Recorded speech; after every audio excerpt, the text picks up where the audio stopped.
আসসালামু আলাইকুম ওয়া রাহমাতুল্লাহি ওয়া বারাকাতুহু। আলহামদুলিল্লাহি রাব্বিল আলামিন, সালাতু ওয়া সালামু আলা সাইয়্যিদিল মুরসালিন ওয়া আলা আলিহি ওয়া সাহবিহি আজমাইন। বাংলাদেশ জামাত ইসলামী ঢাকা মহানগরী দক্ষিণের উদ্যোগে আয়োজিত আমাদের সকলের আকাঙ্ক্ষা, আগ্রহ, সকলের ডেভোশন এবং চিন্তা চেতনার এখন কেন্দ্র হচ্ছে সরওয়ারদী উদ্যান। কি বলেন? সেই মহাসমাবেশ সফলের জন্য, জাতীয় সমাবেশ সফলের জন্য ঢাকা মহানগরীর পেশাজীবী বিভাগের এই দায়িত্বশীল সম্মেলনের প্রিয়ভাজন সভাপতি, সংগ্রামী নেতৃবৃন্দ এবং আমার প্রিয় পেশাজীবী বিভাগের সর্বস্তরের দায়িত্বশীল ভাইরা, আল্লাহ শুকরিয়া যে আল্লাহ তাআলা আমাদেরকে তার দ্বীনের আওয়াজকে বুলন্দ করার জন্য সারা বিশ্ব এবং এই দেশের 18 কোটি মানুষের কানে, তাদের হৃদয়ে, তাদের চেতনায় একটি স্মরণ জাগাবার জন্য এই জাতীয় সমাবেশের সিদ্ধান্ত নেবার তৌফিক দান করেছেন। আর আজকে ঢাকা মহানগরী দক্ষিণ পেশাজীবী বিভাগকে এই জাতীয় সমাবেশ সফল করার জন্য কি কর্তব্য, কি দায়িত্ব তা বুঝিয়ে দেওয়ার জন্য যে ডাক দিয়েছিলেন, সেখানে আপনাদের সঙ্গে আমাকেও মিলিত হওয়ার তৌফিক দিয়েছেন। আমরা এই কারণে সবার একবার আল্লাহ শুকরিয়া আদায় করি, আলহামদুলিল্লাহ। এখন আমার একটু জানতে ইচ্ছে হচ্ছে যে অনেকক্ষণ ধরে তো আপনারা বসলেন, বক্তৃতা শুনলেন, ঠিক আছে, ইনশাল্লাহ, মাশাল্লাহ, আলহামদুলিল্লাহ, হাতও উঁচু করলেন, ঠিক আছে, সব বললেন, ক্লান্ত হয়ে যাননি তো? কথা একটু 2-1 মিনিট যদি আমি বলি বা একটু লম্বা বিখাটো কি হয় তা বলতে পারি না, কিছু কথা গোছাইছি সেটা বলবো, সেই পর্যন্ত সবর করবেন কিনা? ইনশাল্লাহ জোর আছে, তাতে বোঝা যায় যে শুনবেন। আমি আপনাদের এই রেসপন্স দেখে, নেতৃবৃন্দের বক্তব্যে যে সাড়া দেখলাম, তাতে আমি সাহস করে আমি একটা পরিকল্পনা তৈরি করছি। কারণ এই যে আপনারা যদি বলেন যে আপনি সাহস করে বলেন, আমরা এটা বাস্তবায়ন করে দেবো, দেবেন তো? ইনশাআল্লাহ, আলহামদুলিল্লাহ।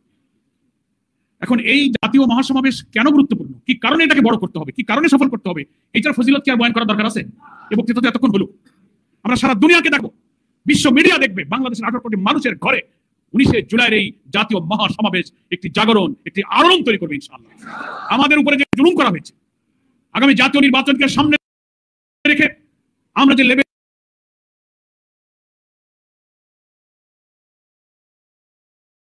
প্লেইং ফিল্ড, সকলের প্রতি সম আচরণের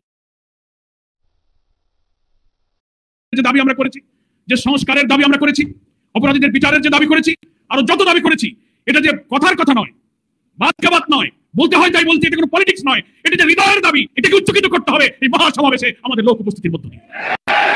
এটা বিরাট দায় আমাদের। একটা অপশক্তি শুধু বাংলাদেশে নয়, বাইরের পরাশক্তি অপশক্তি চাচ্ছে 24-এর অভ্যুত্থানের পর জামাত ইসলামকে আল্লাহ তাআলা যে মর্যাদার স্থানে উঁচুতে নিয়ে গিয়েছেন, সেই জায়গায় যাওয়ার পথে তারা কিন্তু নতুন করে বাধা দেবার নানান ষড়যন্ত্র শুরু করেছে। একটি চক্র, ফ্যাসিবাদী চক্র আমাদের নিষিদ্ধ করেছিল, শিবির নিষিদ্ধ, জামাত নিষিদ্ধ, অফিস বন্ধ, নেতৃবৃন্দের ফাঁসি ছিল একটা প্রতীক, তাও নষ্ট করেছিল। মহান আল্লাহ তাদেরকে নিষিদ্ধ করে দিয়ে ইসলামী আন্দোলনকে মর্যাদা রাখাতে সমন্বয় করেছে। এখন আল্লাহর এই শুকরিয়া, আল্লাহর কৃতজ্ঞতা প্রকাশে পরীক্ষার সামনে হাজির করেছেন। আমি যে তোমাদের নিয়ামত দিলাম, তুমি সেই নিয়ামতের কি পরিমাণ কৃতজ্ঞতা দেখাতে পারো, এটাই তার প্রমাণ। লাইন শাকারতুম লাযিদান্নাকুম, আমার নিয়ামতের শুকর যত করবে, তোমাদের নিয়ামতকে আমি তত বাড়িয়ে দেব। এই নিয়ামত তোমরা বাড়িয়ে দিতে চাই না?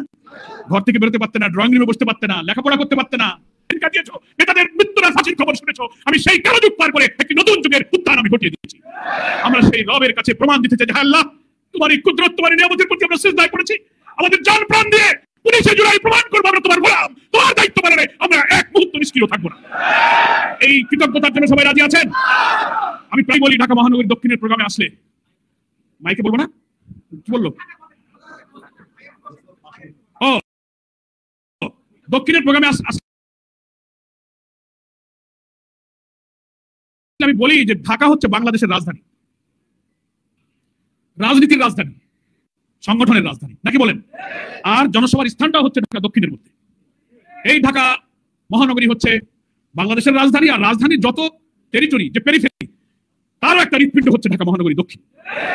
সরওয়ারদী উদ্যান মাঝখানে, চারিদিকে অফিস, আদালত, সচিবালয়, প্রেস ক্লাব, যমুনা, বঙ্গভবন, রাজনীতির প্রাণকেন্দ্র, প্রেস ক্লাব, প্রশাসন, সারা দুনিয়ার আন্তর্জাতিক ডিপ্লোম্যাটিক জোন, কূটনীতিবিদরা যেখানে আসে যায়, মিটিং করে, বৈঠক করে, সব কিছুর প্রাণ কেন্দ্র হচ্ছে ঢাকা মহানগরী দক্ষিণ। মহানগরী আমি বললেন 2 কোটির বেশি লোক, না 1 কোটির বেশি লোক এখানে বাস করে, 1.5 কোটি। তো 1.5 কোটির লোকের মধ্যে বসবাস করে আমরা এখানে 10-15 লক্ষ লোক করতে পারি না? ব্যাপার না। এখন রাজনীতিতে একের পর এক যে ঘটনা ঘটছে, আমি মনে করি এই জনসভা সফল ইসলামের নেতাদের দিকে তাকিয়ে আছে। চিন্তা করেন, একথা সবাই বলেছেন, কিন্তু আমি না বললে আমার বিবেকের কাছে আমি স্বস্তি পাচ্ছি না। ব্যক্তি যাই হোক, ব্যক্তি যেই হোক, যেভাবে নজিরবিহীন ভাবে একটা পাথর দিয়ে যে মানুষকে হত্যা করা হয়েছে, মানুষের বিবেক টানছে, চোখের পানি ফেলছে অনেকে। সারাদিন আজকে অনেকে বলেছে, কাল রাত থেকে বলছে, ওই দৃশ্যটা 1 সেকেন্ডের পরে আর চোখ দিতে পারছে না, ঘুমাতে পারে নাই অনেকে, তার ব্রেন নার্ভাসনেস এসে গেছে, বলছে যে এই দৃশ্য তো দেখে শেষ করা যায় না। হ্যাঁ, বাংলাদেশে অনেক সহিংসতা হয়, মারামারি হয়, রাজনৈতিক সংঘাত হয়, দু একটা খুনের ঘটনা ঘটে, অপরাধ প্রবণ এই দেশে অনেক অপরাধের ধরন আমরা দেখেছি। কালকে আমরা কি দৃশ্য দেখলাম, মনে হলো ভিডিওটা একদিন আগে করা, ওরা ছেড়েছে বোধহয় দেরিতে। আগের দিনের ঘটনা, বাংলাদেশের নজিরবিহীন ভাবে সেই আইয়ামে জাহেলিয়াতের যুগের মতো বড় পাথর দিয়ে মানুষ হত্যা করা, যেগুলো বিবেকবান মানুষ। কি আমরা দেখলাম? আমার মন বলছে কোন দল মত ব্যক্তি কোন দিকে ইঙ্গিত করে কথা বলতে চাই না, যাই যাদের ইঙ্গিতে, যারা এই পাথর মজলুম মানুষের উপরে যে পাথর চাপা দিয়ে হত্যা করেছেন, এই পাথরের বোঝা আপনাকে বহন করতে হবে অনেকদিন। এই পাথরের বোঝা আপনাকে অনেকদিন বহন করতে হবে। আপনারা জাতিকে কলঙ্কিত করেছেন। নতুন বাংলাদেশের আমরা স্বপ্ন দেখি, আমরা নিরাপদ বাংলাদেশ চাই, মানবিক বাংলাদেশ চাই, সমৃদ্ধ বাংলাদেশ চাই। এই কি তার আলামত? সব ঘটনাকে শুধু বিচ্ছিন্ন ঘটনা বলে এড়িয়ে যাওয়া, এটা রাজনীতির একটা অপকালচার, অপসংস্কৃতি শুরু হয়েছে। মহানগরী আমির সাহেব বলেছেন, কোন কলা কৌশলে খুনি যেন রক্ষা পেয়ে না যায়, সাবধান থাকবেন। মানুষ কিন্তু এখন অনেক সচেতন। উনার নিহতের স্ত্রী বলে এক কথা, যিনি ভিকটিম, যিনি স্বামী হারা হলেন, সব খবর তিনি জানেন, তিনি বলবেন এক কথা, আর ইনভেস্টিগেশন অফিসার, তদন্ত বা অথরিটি বলবেন আরেক কথা। তা কি হলো? এটা তো আমেরিকা আমলেই যেরকম দেখতাম, তদন্তের আগেই আপনি একটা কথা বলে দিলেন। কিন্তু শেখ হাসিনা দিস্তায় বিচার তদন্তের আগেই কইতো এটা জামাত শিবির করছে, বুঝতো না? তা আমরা যে বক্তৃতাটা করি, কথা বলতে আমাদের লজ্জা হয়, বেদনা লাগে। আপনারা সব কথার মধ্যে রাজনীতি আনেন, সবাইকে খালি ফ্যাসিবাদ বলেন, সব জায়গায় ফ্যাসিবাদের প্রেতাত্মা ঘাপটে বেরিয়ে আছে, কথা খালি বলেন। এসব দেখলে কি বলবো আপনি বলেন?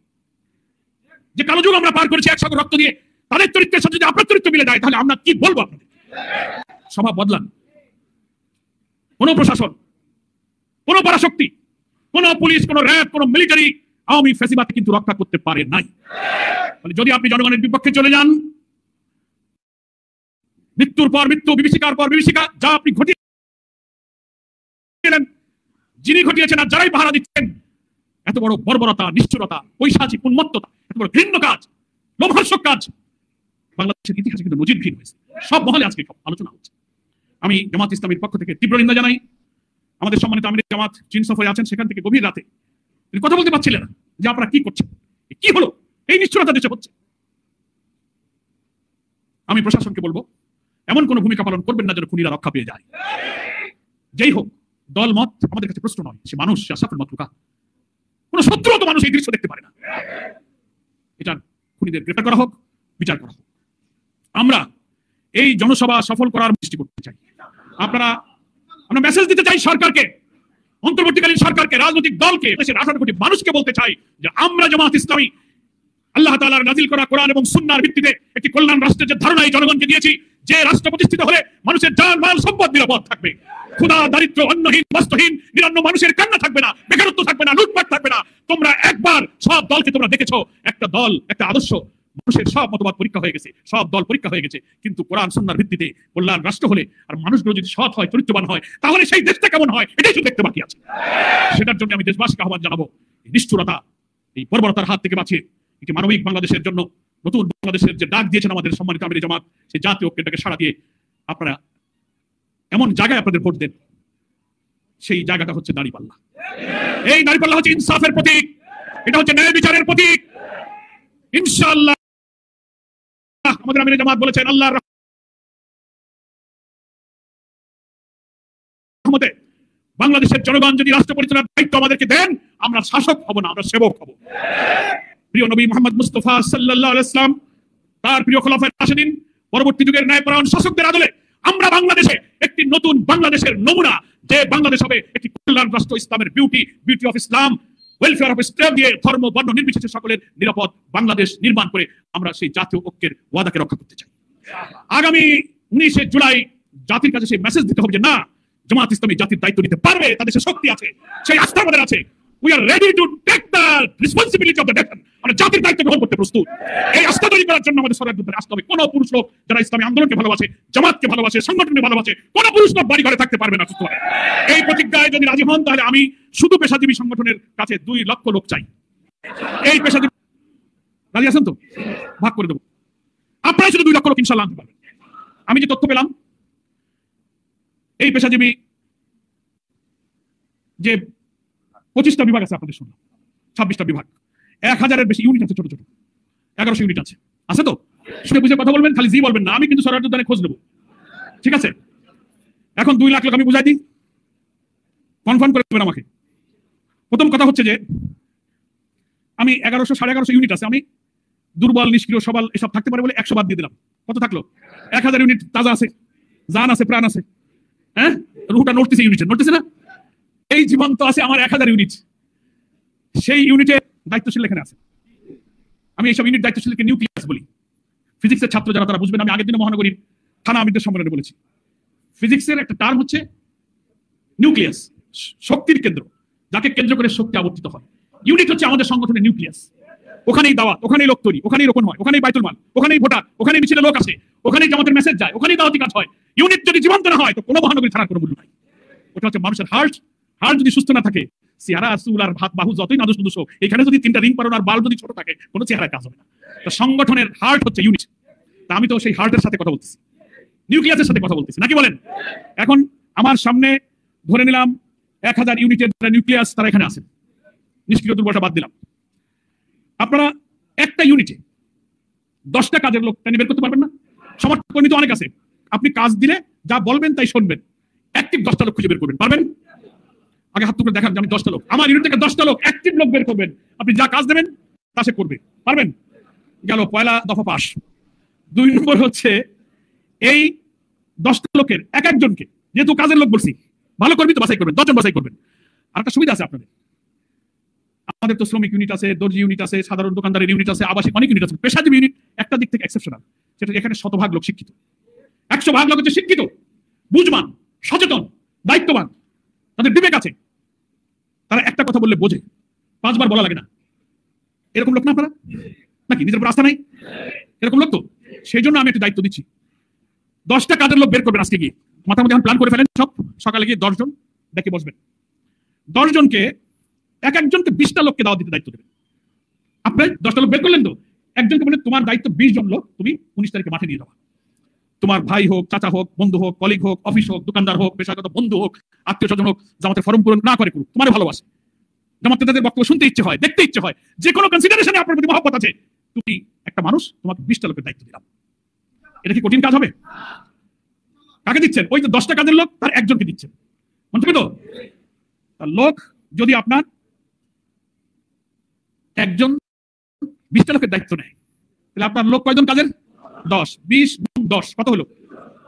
হলো তো? অঙ্ক ভালো, যেটা নিজের অঙ্ক ভালো করে করেন, এই অঙ্ক কিন্তু আপনারই করতে হবে, আমি কিন্তু করবো না। প্রথম কি বলেছি? 10টা লোক খুঁজে বের করবেন, কামের লোক। এই 10 জনের এক একজনকে 20টা লোককে দেওয়ার দায়িত্ব দেবেন। রাজি আছেন?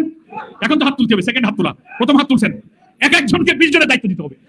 2টার আগে সরাসরি উদ্যানে যাইতে হবে, কিভাবে যাবেন সেটা টেকনিক পরে বলতেছি, কিন্তু রাজি তো? রাজি। তাহলে 1000 গুণ 10 কত হলো? না, প্রথমে লোক ইউনিট পলিসি 1000, 10 জন কাজের লোক 10,000, এই 10,000 লোক প্রতিজনে 20 জন করে লোক দাওয়াত দিচ্ছেন, 10,000 গুণ 20 সমান সমান কত? 2 লাখ। আমি কত চাইছিলাম? অঙ্ক মিলছে? হাসে, বলে ভাবতেছে কি একটা ভেজালে পড়লাম নাকি? কোনো ভেজাল না, এই অঙ্ক যদি মিলাইতে পারেন জীবন শান্তি পাবেন। কি বলেন? শান্তি পাবেন। 2 লাখ লোক, ঢাকা মহানগরী অনেক থানা আছে, আমি সব জায়গার কথা মহানগরী আমি সাহেব দেবে বাক করে, আমি শুধু পেশাজীবী যেহেতু শিক্ষিত, সচেতন, বিবেকবান, আপনাদেরকে আমি দিলাম। আপনারা 2 লক্ষ লোক 2টার আগে সরোয়ার দিতে জমা দেবেন, দেবেন তো ইনশাআল্লাহ? নাকি কোনো দুর্বলতা আছে কারো? নেই। এখন কিভাবে নেবেন? তরিকাটা বাতলাই দিই, ঠিক আছে? তরিকাটা বাতলাই দেবো, কিভাবে নেবেন? এই যে দাওয়াতি কাজ যদি করলেন, আপনার 10টা কাজের লোক পাইছেন তো অ্যাক্টিভ, ওদের একটু চানাচুর মুড়ি খাওয়াবেন, সিঙ্গাড়া, খিচুড়ি, গোশ, রুটি যদি নাও খাওয়াতে পারেন, সকালে ডাকবেন যখন এই 10 জনকে, একটু চানাচুর মুড়ি টুড়ি খাওয়াবেন। আর যদি মনে করেন না ভাই আমি একটু নাস্তা পানি করাতে পারবেন, 10 জনকে পারবেন না, খাওয়াবেন, খাওয়াইয়ে এই কাজ বুঝাই দেবেন। 10 জন আইছো, তোমাদের প্রত্যেকের 20টা করে লোক দাওয়াত দিতে হবে আমার জন্য। প্রতিদিন কাজ করবা, সন্ধ্যা হলে আমার খবর দিয়ে যাবা কয়জন হয়েছে, দরকার সে নাম লেখুক 20 জনের। সারাদিন হাঁটবে, অফিস আদালতে কাজে কামে যাবে, যে কয়জনে বলেছে তার গোড়া টিক দিয়ে দেবে, আজকে 5 জন হয়েছে। সময় তো আছে 1 সপ্তাহ, সময় আছে কয়দিন? আজ কয় তারিখ?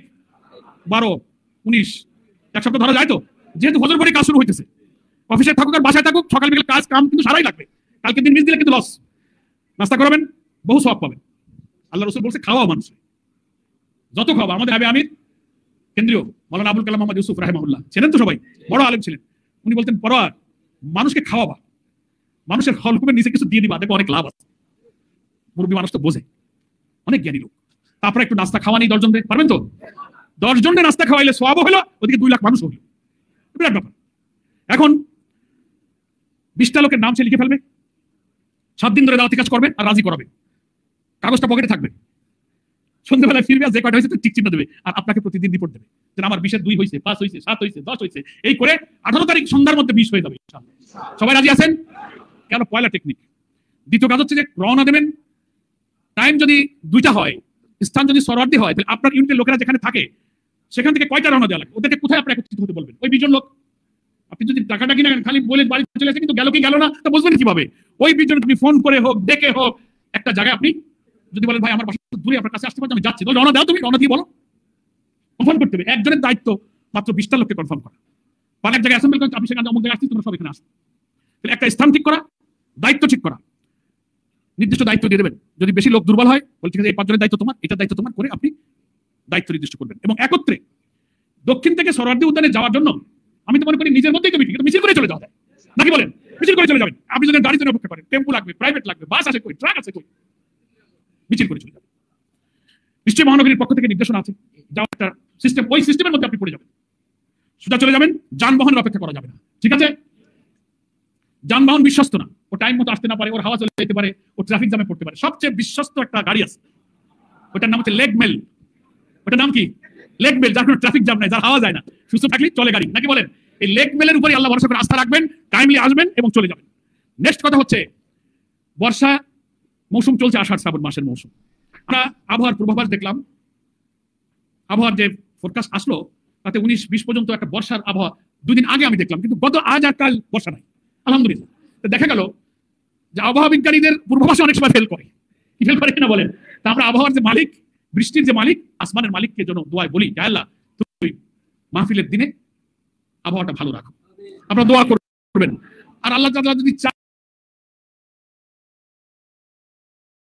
যে তোমরা এত জজবা, এত পরীক্ষা দিতে চাইছো, দিয়ে একটু বৃষ্টির টেস্ট হয়ে যাক কিরকম ইমান আছে, তাতেও রাজি আছি নাকি বলেন? রাজি আছেন তো? প্রথমে চাবো আলহামদুলিল্লাহ, না দিলেও আলহামদুলিল্লাহ, হাতি মরলিও লাখ টাকা, বাঁচলিও লাখ টাকা। বর্ষা আসলে কি করবেন? ধরলেন ভালো হলে তো একটা মস্ত লাগলো না, যদি বৃষ্টি আসে দৌড় মারবেন নাকি? আমরা সবাই রসুল সেনা, ভয় করি না বুলেট বোমা, কিন্তু বৃষ্টি আসলে দৌড় মারি, এরকম হবে না তো? খবরদার, খবরদার, জায়গায় বসে থাকবেন, জায়গায় বসে থাকবেন। ভাই ব্যক্তিগত কাজে আমরা অনেকে ভিজি না, ছাতা নাই, অফিস থেকে যাচ্ছি, মাঠে ঘাটে যাচ্ছি, অফিসে যাচ্ছি, ভিজে গেছি। এত বড় ঐতিহাসিক প্রয়োজন আমি 1 ঘন্টা ভিজলাম, তাতে কি হয়েছে? আল্লাহর কাছে সাহায্য চাবো, যে কোনো অবস্থার জন্য আমরা তৈরি থাকবো। বৃষ্টি হলে আমরা মাঠ ছাড়বো না ইনশাআল্লাহ, পুরো মাঠ আমরা বসে থাকবো, যতটা সম্ভব চেষ্টা করা হচ্ছে মাঠে একটু বসবার ব্যবস্থা করার জন্য। ঠিক আছে? আর একটা কথা, সেটা হচ্ছে এই যে একটা কমিটি আপনি জামাত করে দিয়েছেন, সেই কমিটির পক্ষ থেকে অনেকগুলো বিভাগ করা হয়েছে, 7টা-8টা সাব কমিটি করা হয়েছে। স্বেচ্ছাসেবক, পানি, স্যানিটেশন, ডেকোরেশন, মঞ্চ, তথ্য, লাগে না অনেক বিভাগ লাগে তো? এই বিভাগে ঢাকা মহানগরী দক্ষিণ এবং উত্তরে বিপুল পরিমাণ জনশক্তিকে বিভিন্ন সময় দায়িত্ব দেওয়া হয়েছে। এই খবর আপনাদের কাছে হয়তো আসবে। ঠিক আছে, এই বিভাগে তুমি যাও, মাহফিলের মঞ্চ পাহারা দাও, পানি বিভাগে যাও, শৃঙ্খলা বেগম বাস স্ট্যান্ডে ডিউটিতে যাও, নানান রকম কিন্তু আসবে। সারা দেশ থেকে মানুষ আসবে, ওরা তো আমাদের মেহমান, আমাদেরকে তো মেহমানদারি করা লাগবে নাকি বলেন? এই জন্য সম্মেলন বাস্তবায়ন কমিটির বিভিন্ন বিভাগের পক্ষ থেকে অর্পিত দায়িত্ব যদি এখানে কারোর মধ্যে আসে, সেটা আমরা নির্দ্বিধায় আলহামদুলিল্লাহ বলে মেনে নেব। একদম টাইমলি যেখানে যেতে যে খবর দেবে মহানগরী নেতৃবৃন্দ, প্রপার টাইমে আমরা সেখানে গিয়ে হাজির হয়ে সেই দায়িত্বটা সংশ্লিষ্ট নেতার কাছ থেকে বুঝিয়ে দেব। সবাই রাজি আছেন? যদি বলেন যে ভাই আর বক্তৃতা করা লাগবে না, আপনি ক্লান্ত, আপনি বসে পড়েন, আমি বসে পড়বো। আর যদি বলেন যে না আর একটু বলি ভালো লাগে, আমি বলবো। আমি কি করবো? না, ভালো লাগা অবস্থায় বসে যাওয়াই ভালো, মন্দ লাগার আগে নাকি বলেন? তাহলে আমি ধরে নিচ্ছি আমার পেশাজীবী ভাইরা যান প্রাণ দিয়ে সকাল থেকে চেষ্টা শুরু করবে, রাতের তালিকা করবে, 20 লক্ষ না 2 লক্ষ, কয় লক্ষ? 2 লক্ষ লোক আপনাদের প্রচেষ্টায় ইনশাআল্লাহ আপনারা হাজির করতে পারবেন। মহান আল্লাহ তাআলা আমাদেরকে সেই তৌফিক দান করুন। দোয়া যখন আমরা করব, দোয়া কবুলের কিছু সময় আছে না? 5 ওয়াক্ত নামাজ, ফরজ নামাজের পরে দোয়া, শেষ রাতে কিয়ামুল লাইলে দোয়া, আযান ইকামাতের মাঝখানে দোয়া আছে তো? এই দোয়ার সময়গুলোতে যত দোয়া আমরা করি, এই একটা দোয়া আজকে থেকে যুক্ত হয়ে গেল। আমি আগের দিন থানা আমিরদের সম্মেলনে বলেছিলাম, একটা দোয়া আজকে থেকে যুক্ত হবে যে আল্লাহ 19শে জুলাইয়ের এই সম্মেলনে জনতার উপস্থিতি, আবহাওয়া ভালো, নিরাপত্তা, শৃঙ্খলা সব মিলিয়ে জনসভাকে আল্লাহ তুমি সফল করে দাও। সবাই এই দোয়া করবেন আজকে থেকে। দোয়া কবুলের 2টা শর্ত আছে, খালি আল্লাহর ডাকলে সন্ধান তো আল্লাহ। প্রথম শর্ত হচ্ছে যা তুমি চাইতেছো, যে দায়িত্ব তোমার উপরে আছে, সেই দায়িত্ব পালনের ব্যাপারে তোমার ইখলাস থাকতে হবে, বিশুদ্ধ নিয়ত থাকতে হবে, যে আমি শুধু আল্লাহকে রাজি করার কারণে, আল্লাহকে দেখাবার প্রয়োজনে, কেউ জানলো আর ভালো বললো আমার দেখার প্রয়োজন নেই, আমার মাবুদ রাজি হলে আমি খুশি আছি। এই সহি নিয়ত, এই ইখলাসটা থাকতে হবে। নাম্বার 1, আমরা নিয়ত এখনই পরিচ্ছন্ন করিনি, কি বলেন ঠিক কিনা? দ্বিতীয় হচ্ছে আল্লাহ আমাকে যে তৌফিক দিয়েছেন, যে যোগ্যতা দিয়েছেন, যে শক্তি দিয়েছেন, যে মেধা দিয়েছেন, যে অর্থ দিয়েছেন, যে সুস্থতা দিয়েছেন, যে চিন্তা দিয়েছেন, যে প্রজ্ঞা দিয়েছেন, যে বিবেক দিয়েছেন, পুরা সামর্থ্যকে 100 ভাগ কাজে লাগাতে হবে। 100 ভাগ। প্রথম হচ্ছে নিয়ত বিশুদ্ধ, দুই হলো শতভাগ তৌফিককে কাজে লাগানো, দিন শেষে আল্লাহর কাছে গিয়ে সাহায্য চাওয়া। এই দুই শর্ত পূরণ হলেই দোয়া শর্ত পূরণ হবে। আল্লাহ দেখবে যে বান্দা তো তার চেষ্টা করেছে, এখন আমার দায়িত্ব সাহায্য করা। আল্লাহকে বলতে, আল্লাহ তুমি আমাকে তৌফিক দিয়েছো, আমি তো সারাদিন খাটলাম, তুমি আমার এই চেষ্টার মধ্যে বরকত দান করো। দোয়া করবেন। আমি এইটুকু আহ্বান জানিয়ে আপনাদের কাছে এই প্রত্যাশা রেখে আল্লাহ তাআলার কাছে সাহায্য কামনা করে আমি আমার বক্তব্য শেষ করছি। আমা তৌফিক ইল্লা বিল্লাহ। আসসালামু আলাইকুম ওয়া রাহমাতুল্লাহি ওয়া বারাকাতুহু।